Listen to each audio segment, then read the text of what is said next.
ਤੁਸੀਂ ਸੁਣ ਰਹੇ ਹੋ ਡਾਕਟਰ ਪੂਰਨ ਸਿੰਘ ਕੈਨੇਡਾ ਵਾਲਿਆਂ ਦੀ ਪੁਸਤਕ ਮਾਸ ਖਾਣ ਜਾਂ ਨਾ ਖਾਣ ਬਾਰੇ ਮਨੌਤਾਂ ਤੇ ਵਹਿਮ 14ਵੇਂ ਭਾਗ ਵਿੱਚ ਸੁਣੋ ਗੁਰੂ ਸਾਹਿਬਾਨਾਂ ਵੱਲੋਂ ਸ਼ਿਕਾਰ ਖੇਡਣ ਦੀ ਪਰੰਪਰਾ।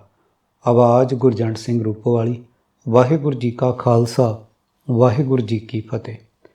ਸ਼ਿਕਾਰ ਕਰਨਾ ਜਾਂ ਸ਼ਿਕਾਰ ਖੇਡਣਾ ਇੱਕ ਪੁਰਾਣਾ ਸੱਭਿਆਚਾਰ ਹੈ। ਇਸ ਦਾ ਅਸਲ ਮਨੋਰਥ ਜੰਗਲੀ ਜਾਨਵਰ ਜਿਨ੍ਹਾਂ ਦਾ ਮਾਸ ਖਾਣ ਯੋਗ ਹੁੰਦਾ ਸੀ ਮਾਰ ਕੇ ਮਾਸ ਆਹਾਰ ਦੀ ਲੋੜ ਨੂੰ ਪੂਰਾ ਕਰਨਾ ਸੀ। ਕਈ ਵਾਰ ਲੋਕਾਂ ਦੀ ਸੁਰੱਖਿਆ ਨੂੰ ਮੁੱਖ ਰੱਖ ਕੇ ਖਤਰਨਾਕ ਜਾਨਵਰਾਂ ਨੂੰ ਵੀ ਮਾਰਿਆ ਜਾਂਦਾ ਹੈ, ਜਿਵੇਂ ਸ਼ੇਰ, ਰਿੱਛ ਆਦਿ। ਸ਼ਿਕਾਰ ਖੇਡਣ ਦੀ ਪਰੰਪਰਾ ਆਦਿ ਕਾਲ ਤੋਂ ਆਰੰਭ ਹੋਈ, ਜਦੋਂ ਮਨੁੱਖ ਜੰਗਲਾਂ ਵਿੱਚ ਵਾਸ ਕਰਦਾ ਸੀ ਅਤੇ ਉਸ ਪਾਸ ਸ਼ਿਕਾਰ ਕਰਨ ਲਈ ਆਧੁਨਿਕ ਹਥਿਆਰ ਨਹੀਂ ਸਨ। ਤਾਂ ਵੀ ਉਹਨਾਂ ਵੱਲੋਂ ਪੱਥਰਾਂ ਦੇ ਹਥਿਆਰ, ਫਿਰ ਹੌਲੀ-ਹੌਲੀ ਫੌਲਾਦ ਦੇ ਹਥਿਆਰ, ਕਿਰਪਾਨਾਂ, ਭਾਲੇ ਅਤੇ ਤੀਰ ਕਮਾਨ ਦੀ ਵਰਤੋਂ ਆਮ ਸੀ। ਅਜੋਕੇ ਯੁੱਗ ਅੰਦਰ ਬੰਦੂਕਾਂ ਜਾਂ ਪਿਸਤੌਲ ਵੀ ਵਰਤੇ ਜਾਂਦੇ ਸਨ। ਵਿਦੇਸ਼ਾਂ ਵਿੱਚ ਕਈ ਵਾਰ ਖਤਰਨਾਕ ਜਾਨਵਰ ਸ਼ੇਰ, ਚੀਤੇ ਜਾਂ ਰਿੱਛ ਨੂੰ ਮਾਰਨ ਦੀ ਥਾਂ ਵਿਸ਼ੇਸ਼ ਗੰਨਾਂ ਦੀ ਵਰਤੋਂ ਕਰਕੇ ਬੇਹੋਸ਼ ਕਰ ਦਿੱਤਾ ਜਾਂਦਾ ਹੈ ਅਤੇ ਉਹਨਾਂ ਨੂੰ ਘਲੇ ਜੰਗਲਾਂ ਵਿੱਚ ਛੱਡ ਦਿੱਤਾ ਜਾਂਦਾ ਹੈ। ਅਗਾਂਹ ਵਧੂ ਦੇਸ਼ਾਂ ਦੇ ਲੋਕ ਚਿੰਤਤ ਵੀ ਹਨ ਕਿ ਕਿਤੇ ਜਾਨਵਰਾਂ ਦੀਆਂ ਨਸਲਾਂ ਨਾ ਖਤਮ ਹੋ ਜਾਣ। ਇਹੀ ਕਾਰਨ ਹੈ ਕਿ ਸ਼ਿਕਾਰ ਕਰਨ ਲਈ ਸਰਕਾਰਾਂ ਦੇ ਬਣਾਏ ਵਿਭਾਗਾਂ ਵੱਲੋਂ ਆਗਿਆ ਲੈਣੀ ਪੈਂਦੀ ਹੈ ਅਤੇ ਜਾਨਵਰਾਂ ਬਾਰੇ ਸਪਸ਼ਟ ਕੀਤਾ ਜਾਂਦਾ ਹੈ ਕਿ ਕਿਹੜੇ-ਕਿਹੜੇ ਜਾਨਵਰਾਂ ਨੂੰ ਮਾਰਨ ਦੀ ਮਨਾਹੀ ਹੈ। ਭਾਰਤ ਦੇ ਇਤਿਹਾਸ ਅੰਦਰ ਮੁਗਲ ਸ਼ਾਸਕਾਂ ਵੱਲੋਂ ਸ਼ਿਕਾਰ ਕਰਨ ਦੀਆਂ ਆਪਣੀਆਂ ਪਰੰਪਰਾਵਾਂ ਸਨ। ਉਹਨਾਂ ਦੇ ਰਾਜ ਵਿੱਚ ਸ਼ਿਕਾਰ ਕਰਨ ਦੀ ਆਗਿਆ ਸ਼ਾਹੀ ਘਰਾਣਿਆਂ ਦੇ ਰਾਜਕੁਮਾਰਾਂ ਨੂੰ ਹੁੰਦੀ। ਆਮ ਜਨਤਾ ਨੂੰ ਸ਼ਿਕਾਰ ਖੇਡਣ ਦੀ ਆਗਿਆ ਨਹੀਂ ਸੀ। ਗੁਰੂ ਸਾਹਿਬਾਨਾਂ ਵੱਲੋਂ ਲੋਕਾਂ ਦੀ ਮਾਨਸਿਕਤਾ ਨੂੰ ਡਰ, ਭੈ ਤੋਂ ਸੁਤੰਤਰ ਕਰਨ ਲਈ ਹਥਿਆਰ ਰੱਖਣ ਅਤੇ ਸ਼ਿਕਾਰ ਦੀ ਪਰੰਪਰਾ ਨੂੰ ਲਾਗੂ ਕੀਤਾ ਗਿਆ। ਸਭ ਤੋਂ ਪਹਿਲਾਂ ਗੁਰੂ ਹਰਗੋਬਿੰਦ ਸਾਹਿਬ ਜੀ ਨੇ ਆਪਣੇ ਸਿੱਖਾਂ ਨੂੰ ਹਥਿਆਰਬੰਦ ਹੋਣ ਲਈ ਉਤਸ਼ਾਹਿਤ ਕੀਤਾ ਅਤੇ ਹਥਿਆਰਾਂ ਨੂੰ ਵਰਤਣ ਲਈ ਸਰੀਰਕ ਤੌਰ 'ਤੇ ਤਗੜੇ ਹੋਣ ਲਈ ਪ੍ਰੇਰਿਆ। ਗੱਤਕੇ ਦੀ ਸਿਖਲਾਈ ਲਈ ਅਖਾੜੇ ਸਥਾਪਿਤ ਕੀਤੇ ਅਤੇ ਸ਼ਾਹੀ ਪਰੰਪਰਾ ਵਾਂਗੂ ਸ਼ਿਕਾਰ ਖੇਡਣ ਲਈ ਕੁੱਤੇ ਅਤੇ ਬਾਜ਼ ਵੀ ਰੱਖੇ।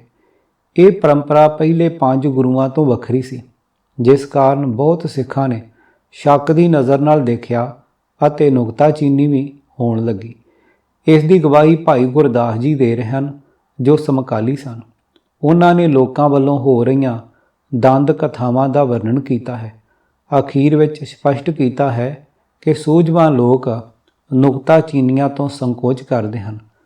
ਧਰਮਸ਼ਾਲ ਕਰ ਬਹਿੰਦਾ ਇਕਤ ਥਾਉ ਨਾ ਟਿਕੈ ਟਿਕਾਇਆ, ਪਾਤਸ਼ਾਹ ਘਰ ਆਵਦੇ ਗੜ੍ਹ ਚੜ੍ਹਿਆ, ਪਾਤਸ਼ਾਹ ਚੜ੍ਹਾਇਆ, ਉਮਤ ਮਹਿਲ ਨਾ ਪਾਵਦੀ, ਠੱਠਾ ਫਿਰੇ ਨਾ ਡਰੇ ਡਰਾਇਆ, ਮੰਜੀ ਬਹਿ ਸੰਤੋਖ ਦਾ, ਕੁੱਤੇ ਰੱਖ ਸ਼ਿਕਾਰ ਖਿਲਾਇਆ, ਬਾਣੀ ਕਰ ਸੁਣ ਗਾਵਦਾ, ਕਥੇ ਨਾ ਸੁਣੇ ਨਾ ਗਾਏ ਸੁਣਾਇਆ, ਸੇਵਕ ਪਾਸ ਨ ਰੱਖੀਅਨ, ਦੋਖੀ ਦੁਸ਼ਟ ਆਗੂ ਮੂੰਹ ਲਾਇਆ, ਸੱਚ ਨਾ ਲੁਕੇ ਲੁਕਾਇਆ, ਚਰਨ ਕਮਲ ਸਿਖ ਭਵਰ ਲੁਭਾਇਆ। ਉਪਰੋਕਤ ਵਾਰ ਦੀ ਪੌੜੀ ਦਾ ਭਾਵ ਅਰਥ ਇਹ ਹਨ ਕਿ ਲੋਕ ਮਹਿਸੂਸ ਕਰਦੇ ਕਿ ਪਹਿਲੇ 5 ਗੁਰੂ ਟੇਕੇ ਬੈਠਦੇ ਸਨ, ਕਥਾ ਵਾਰਤਾ ਕਰਦੇ ਸਨ, ਪਰ ਇਹ ਗੁਰੂ ਹਥਿਆਰਬੰਦ ਲੋਕਾਂ ਨੂੰ ਨਾਲ ਰੱਖਦੇ ਹਨ ਅਤੇ ਕੁੱਤੇ ਰੱਖ ਕੇ ਸ਼ਿਕਾਰ ਖੇਡਦੇ ਹਨ। ਭਾਈ ਸਾਹਿਬ ਆਖਦੇ ਹਨ ਕਿ ਅਜਿਹੀਆਂ ਜੁਗਤਾਂ ਨਾਲ ਅਸਲ ਮੰਤਵ ਤੋਂ ਲਾਂਭੇ ਨਹੀਂ ਹੋ ਰਹੇ ਅਤੇ ਸੱਚ ਨਹੀਂ ਛੁਪਦਾ, ਅਤੇ ਸਿੱਖ ਜੋ ਦੂਰ ਅੰਦੇਸ਼ੀ ਹਨ ਉਹ ਸਭ ਕੁਝ ਜਾਣਦੇ ਹਨ ਅਤੇ ਨੁਕਤਾਚੀਨੀਆਂ ਤੋਂ ਸੰਕੋਚ ਕਰਦੇ ਹਨ। ਜਿਵੇਂ ਪਹਿਲਾਂ ਉਲੇਖ ਕੀਤਾ ਹੈ ਕਿ ਸ਼ਿਕਾਰ ਖੇਡਣਾ ਅਤੇ ਹਥਿਆਰ ਰੱਖਣੇ ਉਪਰੰਤ ਘੋੜਸਵਾਰੀ ਕਰਨੀ ਬਾਦਸ਼ਾਹਾਂ ਦੇ ਅਧਿਕਾਰ ਖੇਤਰ ਵਿੱਚ ਮੰਨੇ ਜਾਂਦੇ ਸਨ। ਗੁਰੂ ਸਾਹਿਬਾਨ ਨੇ ਸਮਝਿਆ ਕਿ ਸਮੇਂ ਦੀ ਮੰਗ ਅਨੁਸਾਰ ਨਵੇਂ ਪਰਿਵਰਤਨ ਜ਼ਰੂਰੀ ਸਨ। ਜਿੱਥੋਂ ਤੱਕ ਸ਼ਿਕਾਰ ਕਰਨ ਦੀ ਗੱਲ ਹੈ ਤਾਂ ਇਸ ਪ੍ਰਤੀ ਕੋਈ ਭਰਮ ਨਹੀਂ ਕਿ ਸ਼ਿਕਾਰ ਜੰਗਲੀ ਜਾਨਵਰਾਂ ਜਾਂ ਪੰਛੀਆਂ ਦਾ ਕੀਤਾ ਜਾਂਦਾ ਸੀ। ਸ਼ਿਕਾਰ ਖੇਡਣ ਵਾਲੇ ਲੋਕਾਂ ਅੰਦਰ ਭੈ ਰਹਿਤ ਹੋਣਾ ਜ਼ਰੂਰੀ ਹੈ। ਦੂਸਰਾ, ਉਸ ਨੂੰ ਹਥਿਆਰ ਵਰਤਣ ਦੀ ਯੁਕਤ ਦਾ ਮਾਹਰ ਹੋਣਾ ਜ਼ਰੂਰੀ ਹੈ। ਸ਼ਿਕਾਰ ਖੇਡਣਾ ਇੱਕ ਤਰ੍ਹਾਂ ਦਾ ਸ਼ਸਤਰ ਅਭਿਆਸ ਵੀ ਸੀ। ਜਿਵੇਂ ਮੁੱਢ ਵਿੱਚ ਦੱਸਿਆ ਹੈ ਕਿ ਸ਼ਿਕਾਰ ਦਾ ਮੁੱਖ ਪ੍ਰਯੋਜਨ ਮਾਸ ਆਹਾਰ ਦੀ ਲੋੜ ਨੂੰ ਪੂਰਾ ਕਰਨਾ ਸੀ। ਵਿਦੇਸ਼ਾਂ ਵਿੱਚ ਜਦੋਂ ਸ਼ਿਕਾਰੀ ਲੋਕ ਸ਼ਿਕਾਰ ਕਰਕੇ ਪਰਤਦੇ ਹਨ ਤਾਂ ਉਹ ਕਈ ਵਾਰ ਸ਼ਿਕਾਰ ਕੀਤੇ ਜਾਨਵਰਾਂ ਦੀ ਪ੍ਰਦਰਸ਼ਨੀ ਵੀ ਕਰਦੇ ਹਨ। ਭਾਵੇਂ ਜਾਨਵਰਾਂ ਦੇ ਹੱਕਾਂ ਦੀਆਂ ਰਾਖੀ ਵਾਲੀਆਂ ਜਥੇਬੰਦੀਆਂ ਜਾਨਵਰਾਂ ਦੀ ਪ੍ਰਦਰਸ਼ਨੀ ਕਰਨ ਦੇ ਵਿਰੁੱਧ ਹਨ। ਇੱਕ ਘਟਨਾ ਯਾਦ ਆਈ ਕਿ 1984-85 ਦੌਰਾਨ ਨਾਰਥ ਅਮਰੀਕਾ ਵਿੱਚ ਗੁਰਮਤਿ ਕੈਂਪ ਆਯੋਜਿਤ ਹੋਏ। ਅਕੇਰਾਂ ਭਾਰਤ ਤੋਂ ਪਹੁੰਚੇ ਪ੍ਰਚਾਰਕ ਪ੍ਰਚਾਰ ਦੌਰਾਨ ਦੱਸ ਰਹੇ ਸਨ ਕਿ ਗੁਰੂ ਸਾਹਿਬਾਨਾਂ ਨੇ ਸ਼ਿਕਾਰ ਖੇਡਣ ਦੀ ਪਰੰਪਰਾ ਨੂੰ ਅਪਣਾਇਆ। ਇੱਕ ਵਿਦਿਆਰਥੀ ਨੇ ਸਵਾਲ ਕਰ ਦਿੱਤਾ ਕਿ ਸ਼ਿਕਾਰ ਕਰਨ ਦਾ ਮਨੋਰਥ ਜੰਗਲੀ ਜਾਨਵਰਾਂ ਨੂੰ ਮਾਰ ਕੇ ਮਾਸ ਆਹਾਰ ਤਿਆਰ ਕਰਨਾ ਹੁੰਦਾ ਜਾਂ ਇਸ ਤੋਂ ਸਪਸ਼ਟ ਹੁੰਦਾ ਹੈ ਕਿ ਸਿੱਖ ਮਾਸ ਆਹਾਰ ਕਰਦੇ ਸਨ। ਉਹ ਕਥਾਕਾਰ ਅਸਲੀਅਤ ਦੱਸਣ ਤੋਂ ਡਰ ਗਿਆ।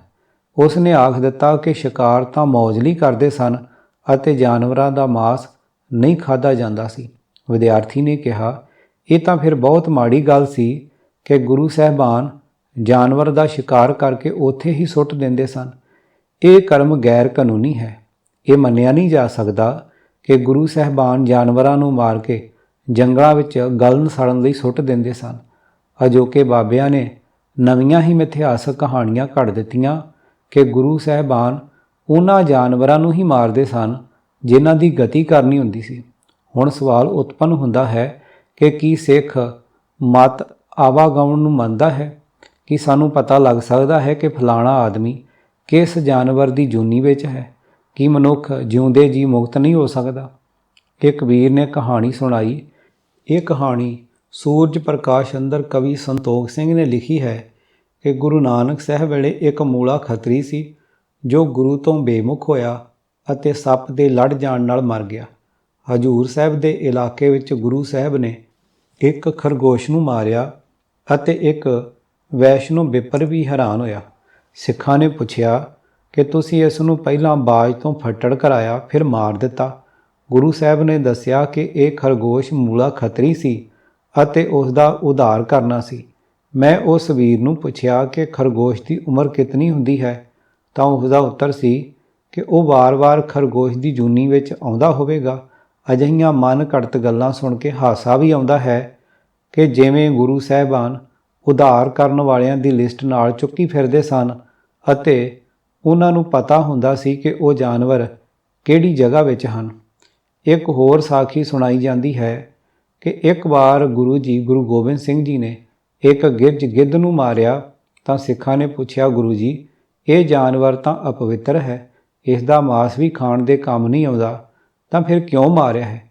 ਗੁਰੂ ਜੀ ਨੇ ਉੱਤਰ ਦਿੱਤਾ ਕਿ ਇਹ ਜਾਨਵਰ ਪਿਛਲੇ ਜਨਮ ਵਿੱਚ ਸਾਡਾ ਸਿੱਖ ਸੀ। ਇਸ ਨੇ ਇੱਕ ਕੰਨਿਆ ਨੂੰ ਮੰਦੀ ਭਾਵਨਾ ਨਾਲ ਤੱਕਿਆ ਸੀ, ਇਸ ਕਰਕੇ ਇਹ ਘੋਗੜ ਦੀ ਜੂਨ ਵਿੱਚ ਪੈ ਗਿਆ ਹੈ। ਹੁਣ ਇਸ ਨੂੰ ਮੁਕਤ ਕਰ ਦਿੱਤਾ ਹੈ। ਹੁਣ ਕੌਣ ਖੋਜ ਕਰੇ ਕਿ ਇਹ ਸਿੱਖ ਕਿਹੜੇ ਸਮੇਂ ਗੁਰੂ ਜੀ ਦਾ ਸਿੱਖ ਸੀ? ਇਹ ਸਿੱਖ ਦੀ ਮੌਤ ਕਿਵੇਂ ਹੋਈ? ਸ਼ਿਕਾਰ ਵਾਲੀ ਘਟਨਾ ਕਦੋਂ ਵਾਪਰੀ? ਅਜਿਹੀ ਸਾਖੀ ਦਾ ਮੂੰਹ ਸਿਰ ਨਹੀਂ ਬਣਦਾ। ਪਰ ਇੱਕ ਗੱਲ ਯਕੀਨੀ ਹੈ ਕਿ ਜਦੋਂ ਸਿੱਖ ਆਖਦੇ ਹਨ ਕਿ ਇਸ ਦਾ ਮਾਸ ਤਾਂ ਖਾਣ ਦੇ ਕੰਮ ਨਹੀਂ ਆਉਂਦਾ ਤਾਂ ਪ੍ਰਤੱਖ ਹੈ ਕਿ ਸਿੱਖ ਮਾਸ ਖਾਂਦੇ ਸਨ।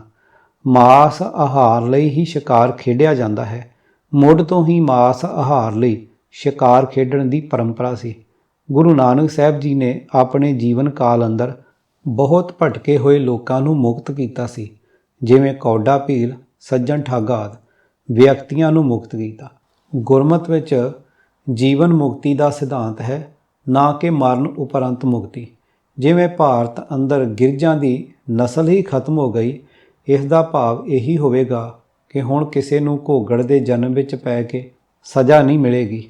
ਤੱਤਸਾਰ ਇਹੀ ਹੈ ਕਿ ਗੁਰੂ ਜੀ ਸ਼ਿਕਾਰ ਕਰਦੇ ਸਨ ਅਤੇ ਸ਼ਿਕਾਰ ਕਰਨਾ, ਹਥਿਆਰ ਰੱਖਣੇ ਜਾਂ ਘੋੜ ਸਵਾਰੀ ਕਰਨੀ ਆਦਿ ਸ਼ਾਹੀ ਪਰੰਪਰਾਵਾਂ ਸਨ। ਇਸ ਪਰੰਪਰਾ ਨਾਲ ਸਿੱਖਾਂ ਦੀ ਮਾਨਸਿਕਤਾ ਵਿੱਚ ਪਰਿਵਰਤਨ ਆਇਆ, ਉਹਨਾਂ ਅੰਦਰ ਸਾਹਸ ਪੈਦਾ ਹੋਇਆ। ਦੂਸਰਾ, ਇਸ ਕਰਮ ਨਾਲ ਦਲੇਰੀ ਵਿੱਚ ਵਾਧਾ ਅਤੇ ਸ਼ਸਤਰ ਅਭਿਆਸ ਹੁੰਦਾ ਸੀ। ਸਿੱਖਾਂ ਬਾਰੇ ਮਹਾਨ ਇਤਿਹਾਸਕਾਰ ਡਾਕਟਰ ਹਰੀਰਾਮ ਗੁਪਤਾ ਲਿਖਦੇ ਹਨ ਕਿ ਸਿੱਖ ਜੰਗਲੀ ਸੂਰਾਂ ਦਾ ਸ਼ਿਕਾਰ ਵੀ ਖੂਬ ਕਰਦੇ ਸਨ। ਮੁਸਲਮਾਨ ਤੇ ਈਸਾਈ ਤੇ ਯਹੂਦੀ ਲੋਕ ਸੂਰ ਦਾ ਮਾਸ ਨਹੀਂ ਖਾਂਦੇ, ਪਰ ਸਿੱਖਾਂ ਲਈ ਕੋਈ ਅਜਿਹਾ ਵਹਿਮ ਨਹੀਂ ਸੀ। ਜਦੋਂ ਕਦੀ ਖਾਲਸਾਈ ਫੌਜਾਂ ਜੰਗਲਾਂ ਆਦਿ ਵਿੱਚ ਡੇਰੇ ਲਾਉਂਦੀਆਂ ਤਾਂ ਆਪਣੇ ਆਹਾਰ ਲਈ ਜੰਗਲੀ ਜਾਨਵਰਾਂ ਦਾ ਸ਼ਿਕਾਰ ਕਰਨਾ ਅਤੇ ਉਹਨਾਂ ਦੇ ਮਾਸ 'ਤੇ ਨਿਰਭਰ ਹੋਣਾ ਪੈਂਦਾ ਸੀ। ਆਖਰ ਵਿੱਚ ਇਹੀ ਮੰਨਣਾ ਪਵੇਗਾ ਕਿ ਮਾਸ ਖਾਣ ਜਾਂ ਨਾ ਖਾਣ ਦੇ ਵਹਿਮ ਭਰਮ ਵਿੱਚ ਨਹੀਂ ਉਲਝਣਾ। ਇਹੀ ਹਰ ਬੰਦੇ ਦਾ ਨਿੱਜੀ ਫੈਸਲਾ ਹੈ, ਚਾਹੇ ਉਹ ਮਾਸ ਖਾਵੇ ਜਾਂ ਮੂੰਗੀ।